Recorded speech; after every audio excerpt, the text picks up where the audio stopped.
2023년 같이 한 해를 열며 예배를 드렸던 것이 엊그제 같은데 이제 마지막 2023년 주일 예배를 드립니다. 같이 예배 드렸던 성도들 중에 오늘 이 마지막 주일 예배를 같이 드리지 못한 분들이 계셔서 참으로 마음이 아픕니다. 또 한 해를 보내고 한 해를 맞이하는 이 시점이 또 누군가가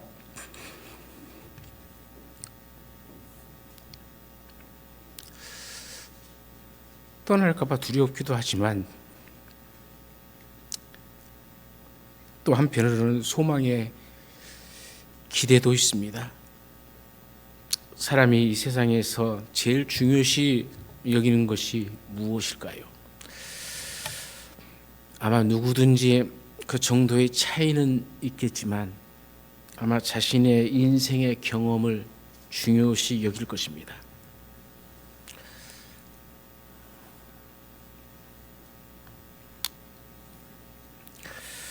학자는 자신이 읽은 책을, 또 군인은 자신이 치른 전투를, 학생은 자신이 공부한 그 경험들을 중요시 여길 것이고, 또 특별히 그것으로 어떤 큰 성공을 했거나 또 실패를 했다면 그러한 경험들은 더욱더 그 사람의 인생에서 중요한 일을 결정하는 데 크나큰 지침이 될 것입니다. 자신의 경험을 소중히 여기는 자만이 인생의 지침을 정해 놓은 자라 할 수 있겠죠. 그러나 주의할 것도 있습니다.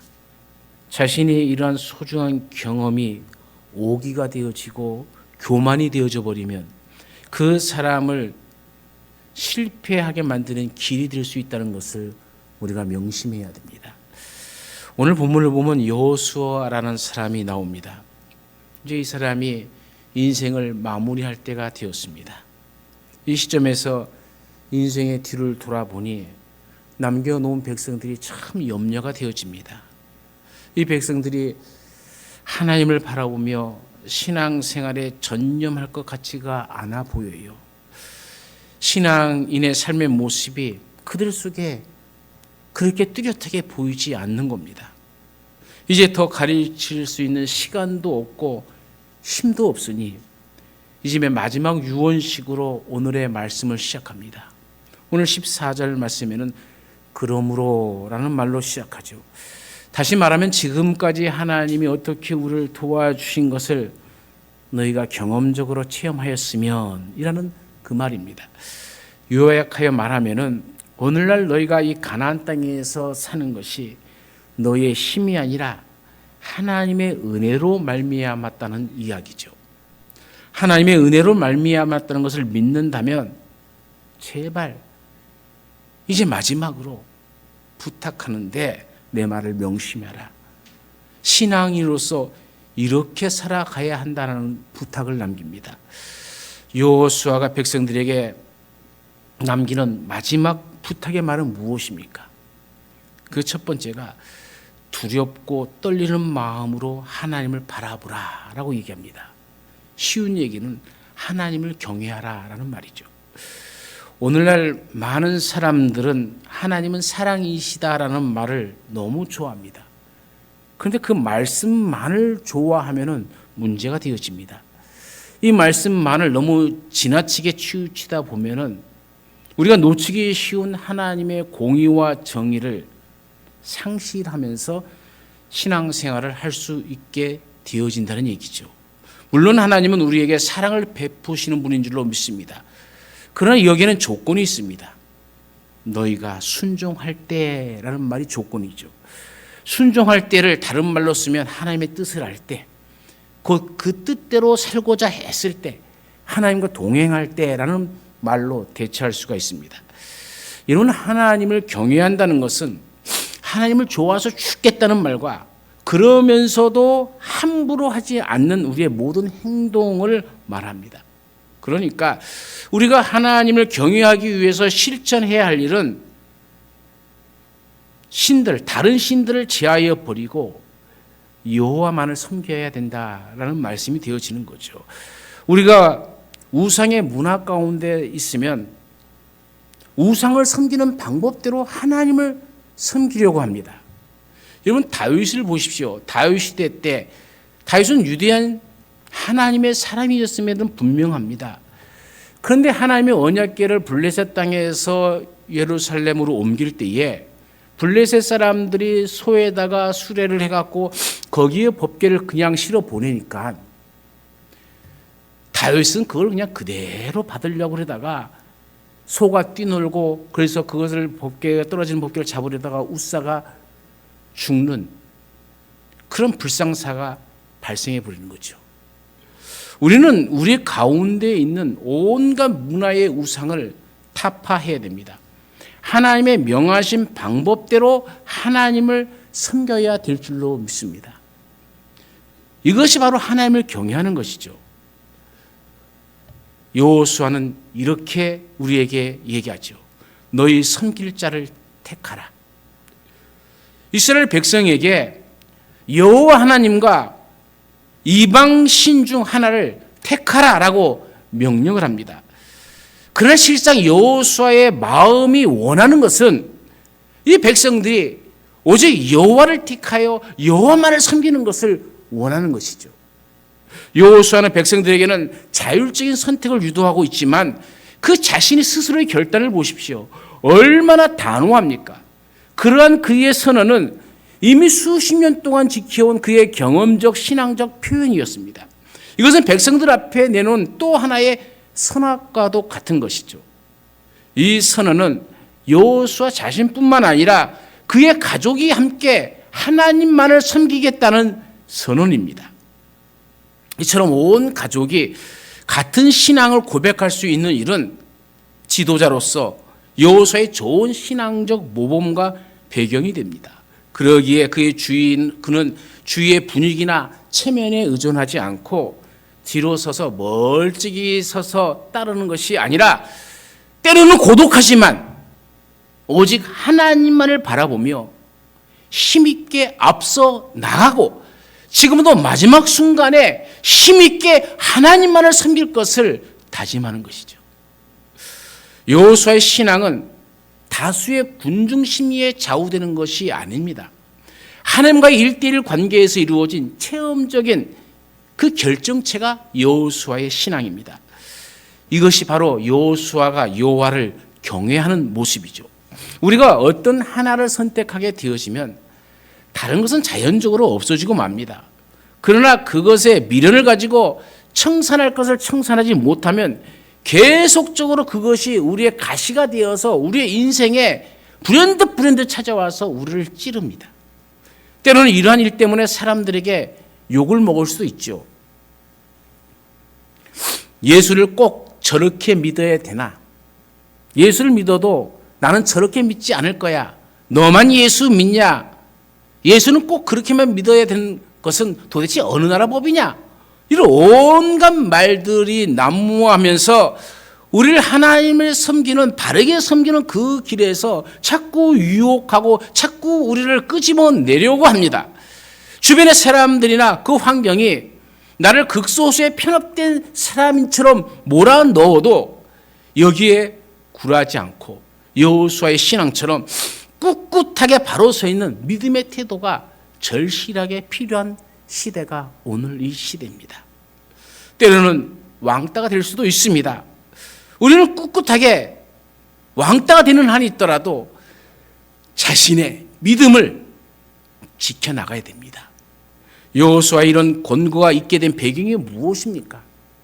이스라엘 백성 중에 여호와 하나님을 섬기면서도 애굽에서 섬기던 우상을 그대로 숭배하는 자들이 있었음을 암시해 주는 겁니다. 그래서 여호수아가 뭐라고 얘기합니까? 너희가 강 저편에서 섬겼던 신이든지 너희가 지금은 거하는 이 아모리 사람의 신이든지 그래요. 강 저편의 신이 누굽니까? 그 40여 년 전에 아니 이제는 많은 세월이 더 흘렀죠. 이미 여호수아가 가나안 정복을 했고 또 이제 임종의 때가 가까웠으니 적어도 60년 세월이 흐른 그 60년의 세월이 흐르는 동안에 애굽에서 10가지 재앙을 내고 이스라엘 백성들을 이끌어내셨던 그 하나님을 이스라엘 백성들은 섬기면서도 애굽에 있던 그 신들을 여전히 가지고 섬기는 모습이에요. 여호와도 섬기고 애굽의 신도 섬기고 아모리 사람의 선도 섬기고 그저 내게 이익이 된다면, 내게 유익이 있다면 이것저것 가리지 않고 모든 신들을 섬기는 모습이 이스라엘 백성들 가운데 있었다는 것이죠. 더욱 놀라운 것은 그동안 이스라엘 백성들을 생각해 보십시오. 그들은 하나님의 권능과 은혜를 많이 체험한 사람들입니다. 우상 때문에 수차례 경고와 징계를 받았습니다. 금송아지 만들어 놓고 섬기다가 자기 아버지도 죽고 할아버지가 죽었습니다. 그 이야기를 듣고 자랐습니다. 그러면서도 그들은 그 우상을 버리지 못하는 겁니다. 우상은 이스라엘 백성들 사이에 있는 이방신이나 애굽의 신뿐만이 아닙니다. 더 큰 우상은 그들의 마음속에 있는 하나님에 대한 불순종과 불경건한 생각들이었죠. 이런 우상 숭배는 하나님에 대한 지식이 없거나 또 있다 하더라도 이 육의 지나친 소욕으로 말미암아 듣고 보고 만지는 사욕을 쫓는 결과를 빚어진 잘못된 신앙이죠. 그러나 하나님과 우상을 겸하여 둘 다 섬길 수 있는 것이 아니지 않습니까? 신앙의 중간지대는 없습니다. 빛과 어두움이 물과 불이 공존할 수 없듯이 누구도 하나님과 우상을 함께 섬길 수 없는 것입니다. 이와 같이 우리의 삶에도 신앙과 불신앙이 결코 공존할 수 없죠.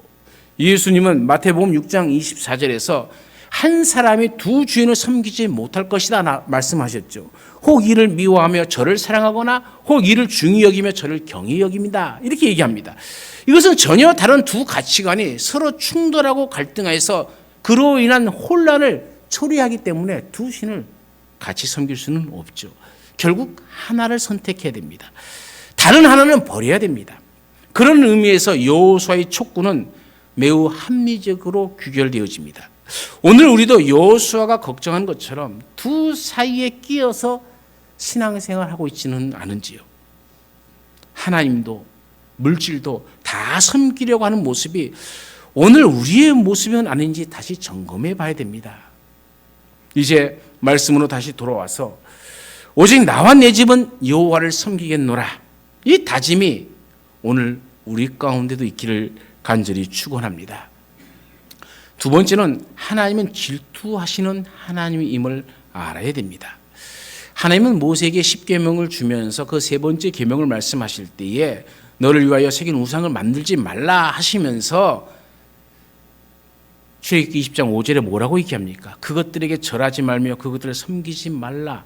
내 하나님 여호와는 질투하는 하나님이다 라고 얘기합니다.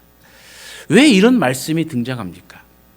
그것은 하나님께서 이스라엘 백성들을 애굽에서 인도하시고 큰 이적으로 보호하시고 가나안 땅에 거하던 이방 족속들을 물리쳐 주신 여호와 하나님이기 때문이죠. 오늘 본문의 이스라엘 백성들은 여호수아의 양자택일의 선택의 제의를 듣고 결국 여호와 하나님만을 섬기기로 결심합니다. 이와 같은 선택은 굉장히 중요합니다.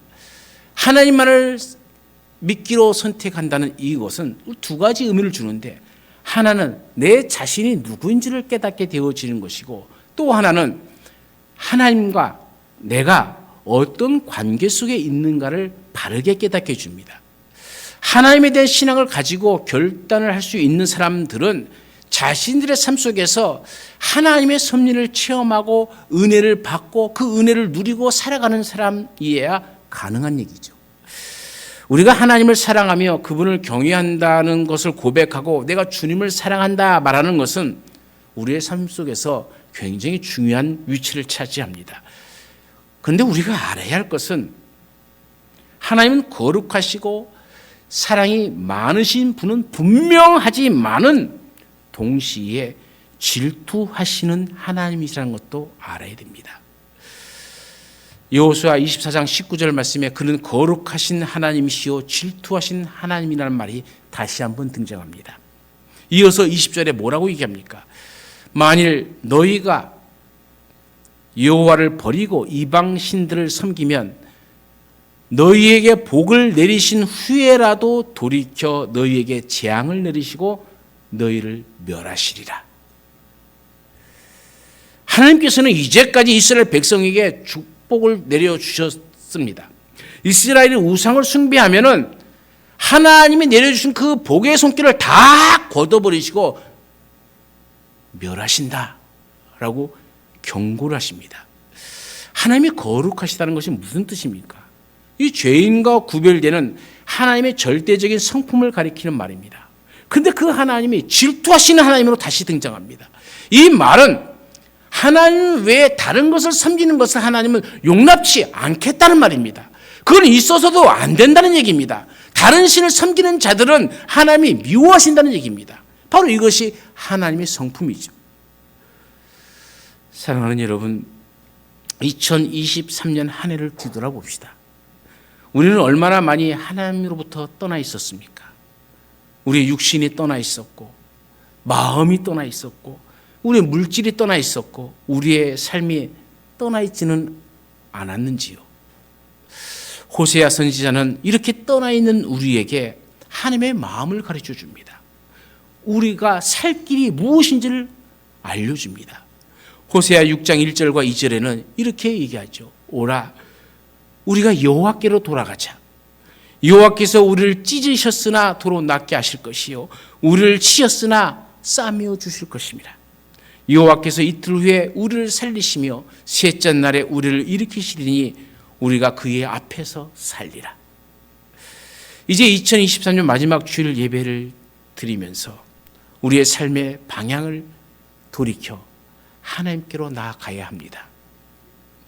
그래야 다가오는 2024년은 우리 삶에 하나님이 주신 모든 은혜가 회복되어지고 하나님이 주신 모든 복이 회복되어지기를 간절히 축원합니다. 마지막 세 번째로는 삶 속에서 변함없이 하나님을 섬기라고 당부합니다. 다시 말하면 성실함으로 하나님을 섬기라, 그 말이죠. 신앙과 삶이 분리되어서는 안 되는 것이죠. 이스라엘 백성에게 있어서 삶은 곧 신앙이고 신앙은 곧 삶이었습니다. 분리되어 있지를 않았습니다. 그들의 신앙이 무너질 때의 삶이 무너졌고 그들의 삶이 무너질 때 그들의 신앙이 무너졌습니다. 하나였습니다. 이것을 잘 보고 싶다면 이 관점으로 집에 가서 사사기를 읽어보십시오. 그러면 그들의 신앙과 삶이 어떻게 연결되어 있는지를 깨닫게 되어집니다. 그들의 출애굽의 모든 과정을 통해 하나님의 성실을 보았습니다. 매일 아침마다 40년 만나를 내려주셨고 메추라기를 내려주셨습니다. 하루도 빠짐없이 구름 기둥과 불 기둥으로 지켜주셨습니다. 힘들고 어려울 때, 외부의 적들이 올 때 하나님은 성실하게도 그 모든 것들을 다 물리쳐 주셨습니다. 그러기에 이스라엘 백성들은 맹세합니다. 하나님께서 우리에게 행하신, 우리에게 보여주신 그 성실함을 우리도 똑같이 행하겠습니다 라는 이 신앙이 곧 그들의 삶인 것이죠. 그들의 신앙, 그들의 삶이 무엇인지를 17절에는 세 가지 동사로 설명하고 있습니다. 그 첫 번째가 17절 말씀에 올라오게 하셨다라고 얘기합니다. 올라오게 하셨다라는 것은 하나님의 구원의 은혜를 이야기하는 것이죠. 우리가 하나님 앞에 성실할 수 있을 때는 하나님의 은혜를 깨달을 때입니다. 성실하지 못한 이유는 하나님의 은혜가 우리 가슴 속에 충만하지 못하기 때문이죠. 여호수아는 그러기에 그 은혜를 생각하라라고 얘기하는 거죠. 우리를 애굽에서 이끌어내신 그 하나님을 잊지 말라라는 얘기입니다. 나를 이 세상에서 구원하시고 하나님의 자녀 삼으신 은혜가 오늘 여러분의 심령 가운데 있습니까? 여러분 그 은혜를 망각하지 마시길 바랍니다. 그것 하나면 다 되는 겁니다. 지옥불에 들어갈 수밖에 없는 존재를 천국 백성 삼아 주신 그 은혜를 여러분의 삶 속에서 매일매일 경험하고 체험하는 은혜가 있기를 간절히 축원합니다. 이어서 행하시고라는 동사가 나오죠. 이 말씀은 하나님이 하신 일들을 기억하라는 얘기죠. 과거를 뒤돌아보라 그 말입니다.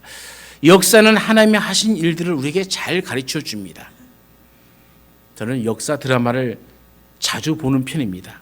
역사를 보면 사람이 저렇게 살아서는 안 되는구나, 사람은 저렇게 살아야 하는구나 하는 그런 생각을 많이 합니다. 역사는 우리에게 큰 교훈을 가르쳐 주기 때문이죠. 그런데 세상의 모든 역사를 보면 그 안에 하나님이 보인다는 겁니다.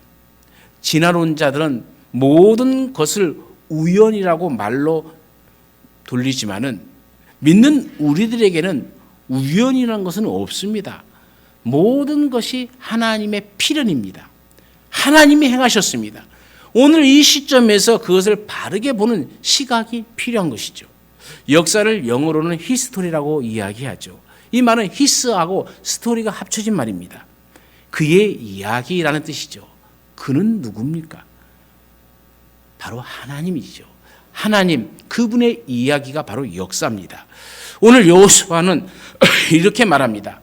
우리 목전에서 그 큰 이적을 행하시고, 여러분 애굽 땅에서 내렸던 재앙, 애굽에서 나와 광야의 40년의 모든 생활들, 가나안 땅의 모든 것을 정복한 그 정복의 삶들이 이스라엘에게는 역사입니다. 그것이 바로 이스라엘의 역사 아닙니까? 그 역사는 곧 하나님의 이야기입니다. 여호수아는 그것을 보라는 얘기입니다. 그 역사를 보라는 얘기입니다. 그 하나님의 이야기를 잘 듣고 하나님이 살아서 역사하신 그 현장 속에 내가 있음을 깨달으라는 얘기죠. 그것을 보면 하나님이 보이고 하나님의 음성이 들리는 거죠. 사랑하는 여러분, 2020년, 23년도를 우리가 살아오면서 참 힘든 일이 많았습니다. 어려운 일도 많았고 고민도 많았습니다. 걱정과 근심으로 혹 잠 못 이루는 분도 계셨을 겁니다. 그러나 여러분, 그것에 빠져 있지 마시고 하나님의 역사를 보십시오. 그동안 하나님께서 우리에게 베푸신 일들을 한 가지 되새겨 보십시오. 나의 작은 역사 안에서 하나님이 어떻게 행하셨는지, 이 나라의 역사 안에서 하나님이 어떻게 일을 하고 계시는지, 온 우주를 다스리는 하나님께서 이 세계를 어떻게 이끌고 가시는지를 믿음의 눈으로 보시고 하나님의 음성을 듣는 우리의 삶이 되시기를 간절히 축원합니다. 이어서 보호하셨으며 라고 얘기합니다.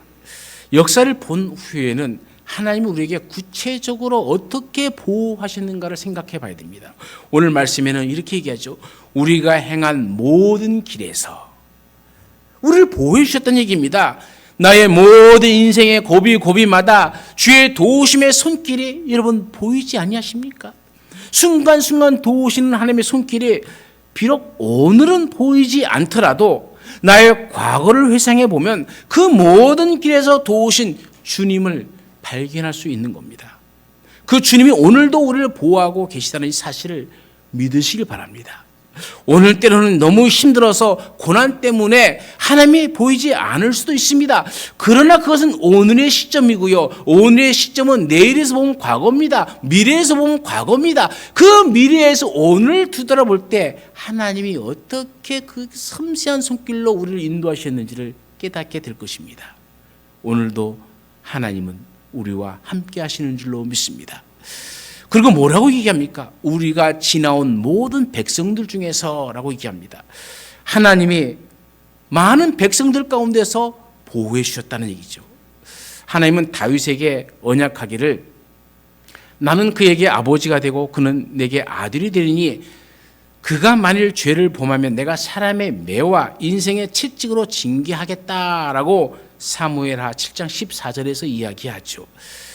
그런데 이 말씀을 가만히 보십시오. 하나님께서 매를 들겠다, 채찍으로 징계하겠다라고 하셨지만은 우리를 완전히 버리겠다라고 하지는 아니하셨습니다. 우리가 잘못된 길로 갈 때는 하나님이 매를 들어서 글로 가지 마라, 사람을 보내서 때로는 때리기도 하시면서 잘못된 길임을 가르쳐 주십니다. 그러나 버리지는 않으셨죠. 왜요? 우리는 하나님의 자녀이기 때문입니다. 하나님은 이스라엘 백성들의 길을 친히 인도하셨습니다. 가나안으로 오는 중에 아멜렉으로부터 지켜주셨고 발락으로부터 지켜주셨고 아모리 사람과의 전쟁에서 하나님이 보호해 주셨습니다. 사실 이스라엘에게서 더 무서운 것은 외부 이방 사람으로부터 오는 문제가 아닙니다. 전쟁이 문제가 아닙니다.